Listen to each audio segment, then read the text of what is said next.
Kolhan university Chaibasa ने FYUGP first semester परीक्षा 2024 NAP सत्र 2024-28 की इंटरनल प्रैक्टिकल प्रोजेक्ट परीक्षा हेतु नोटिफिकेशन निकाल दिया है।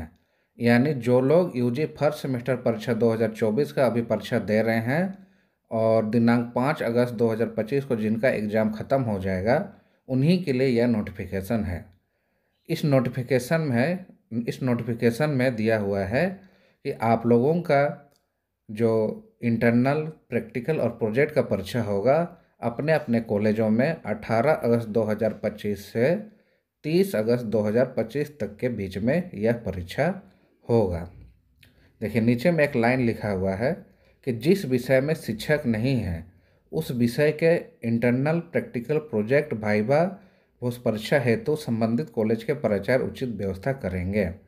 इसका मतलब ये हुआ कि जिस विषय में आपके शिक्षक नहीं हैं या कम हैं या किसी कारण से उस विषय में शिक्षक नहीं है, जैसे एंथ्रोपोलॉजी हुआ, जियोलॉजी हुआ, उड़िया हुआ, अगर आपके कॉलेज में इस सब्जेक्ट के टीचर नहीं हैं तो आपको अपने कॉलेज के प्रिंसिपल से कांटेक्ट करना है।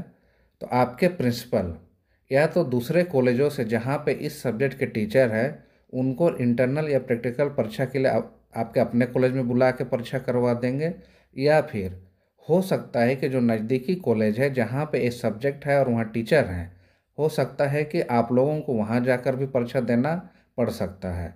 तो इसकी व्यवस्था आपके कॉलेज के प्रिंसिपल प्राचार्य सर करेंगे। अब हम लोग इसके नेक्स्ट पॉइंट में ये डिस्कस करेंगे कि किन किन विद्यार्थियों का रिजल्ट पेंडिंग हो सकता है और रिजल्ट पेंडिंग ना हो इसके लिए क्या क्या उपाय करना पड़ेगा।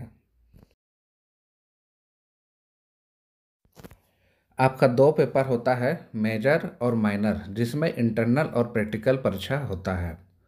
तो मेजर तो पेपर आप लोगों का सही होगा। अब किनका रिजल्ट पेंडिंग हो सकता है? जिन लोगों का एडमिट कार्ड में माइनर पेपर गलत है और उन लोग मैनुअली हाथ से काट के सुधार कर अपने प्रिंसिपल या कंट्रोलर से अटेस्टेड करा के परीक्षा लिख रहे हैं और अभी तक उन्होंने उस एडमिट कार्ड को यूनिवर्सिटी से करेक्शन कराकर दूसरा नया नहीं बनवाया है, तो उन लोगों का रिजल्ट पेंडिंग हो सकता है। अब इसके पीछे का कारण क्या है? देखिए, जैसे आप लोगों को एडमिट कार्ड मिला, आप लोगों ने माइनर में पहले मान लिया कि आपका सही सब्जेक्ट है हिस्ट्री, लेकिन छप गया गलत पॉलिटिकल, तो आप लोगों ने पॉलिटिकल काट के हिस्ट्री वहाँ हाथ से सुधरवा के प्रिंसिपल या कंट्रोलर से अटेस्टेड करा के परीक्षा दिया और आप लोगों का अटेंडेंस और रोल शीट मैनुअल बना। आप लोगों ने तो परीक्षा दे दिया, लेकिन जो यूनिवर्सिटी का जो मेन कंप्यूटर होता है उसमें आप लोगों का डाटा नहीं सुधरा है, अभी तक उसमें गलत डाटा ही है। वो आप लोगों को टेम्पररी परीक्षा दिलाने के लिए वो व्यवस्था किया जाता है कि एडमिट कार्ड में मैनुअली हाथ से सुधार करके विद्यार्थी परीक्षा दे। अब आप लोगों का परीक्षा ख़त्म हो जाएगा तो सबसे पहले आप लोग एडमिट कार्ड को करेक्शन करवाइए। जैसे ही आप लोगों का एडमिट कार्ड करेक्शन हो जाएगा तो आप लोगों का जो यूनिवर्सिटी का मेन कंप्यूटर होता है उसमें भी आप लोगों का सब्जेक्ट सही हो जाएगा, जिससे आप लोग जो इंटरनल और प्रैक्टिकल परीक्षा दीजिएगा वो सही सही अपलोड होगा। अगर मान लिया कि आप लोग परीक्षा देकर भी एडमिट कार्ड को करेक्शन नहीं करवाते हैं तो इसमें क्या दिक्कत होगा?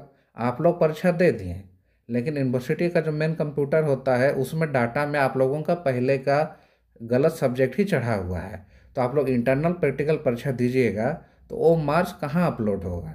इसीलिए आप लोग एडमिट कार्ड को जल्द से जल्द करेक्शन करवाइए। जो लोग सही करवा चुके हैं उनके लिए तो ठीक है, लेकिन जो लोग अभी तक एडमिट कार्ड को सही नहीं करवाए हैं वो लोग यूनिवर्सिटी से जल्द अपना एडमिट कार्ड सुधार करा ले, ताकि उनका इंटरनल का और प्रैक्टिकल का जो भी मार्क्स आएगा वो सही जगह पर चढ़ सके और उनका रिजल्ट पेंडिंग ना हो। और दूसरा बात आप लोगों को ध्यान देना है कि जब आप लोगों के कॉलेज में जो इंटरनल और प्रैक्टिकल परीक्षा होगा और जो अटेंडेंस बनेगा उस अटेंडेंस में आप लोग अपना सही सही रोल नंबर भरिए, सही रजिस्ट्रेशन नंबर भरिए, ताकि आप लोगों का कोई दिक्कत ना हो बाद में।